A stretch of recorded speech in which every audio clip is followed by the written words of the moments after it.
আসসালামু আলাইকুম। শীতকাল মানে ফুলকপি ও চিকেনের এই অসাধারণ কম্বোটি। চলুন তাহলে শিখিয়ে দিয়ে এই মজাদার রেসিপিটি কিভাবে রান্না করলাম। কিছুটা পরিমাণ তেল, এবার দিয়ে দিব পেঁয়াজ ও রসুনের পেস্ট।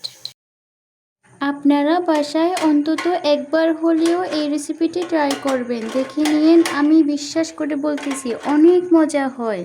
তো একটু করে ভেজে বাদামি কালার হয়ে যাওয়া পর্যন্ত নেড়ে দিব।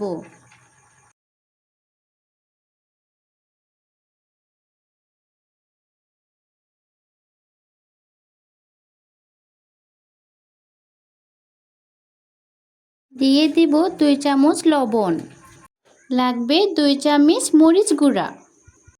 এবার দিব 2 চামচের একটু কম হলুদ গুঁড়া।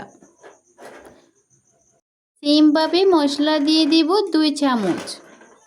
সব কিছু এবার একসাথে মিশিয়ে নিব। মিশিয়ে নেওয়া হলে অল্প পরিমাণ পানি দিয়ে এবার টমেটো কুচি দিয়ে দিব। আপনারা যদি চান দিতে পারেন, না হলে স্কিপ করতে পারেন। এই ফুলকপি ও চিকেন দিয়ে আজকে রেসিপিটা করব। এবার কষানো মশলায় দিয়ে দিব চিকেনগুলো, একটু নেড়ে ছেড়ে দিব।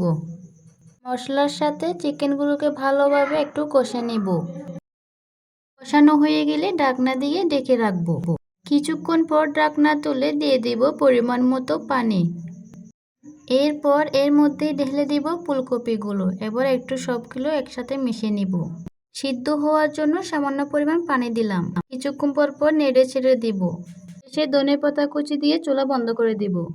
এই তো হয়ে গেল আজকের রেসিপিটি কেমন লেগেছে অবশ্যই কমেন্টে জানাবেন। আর আমার ভিডিওটিকে একটা লাইক ও সাবস্ক্রাইব করতে ভুলবেন না।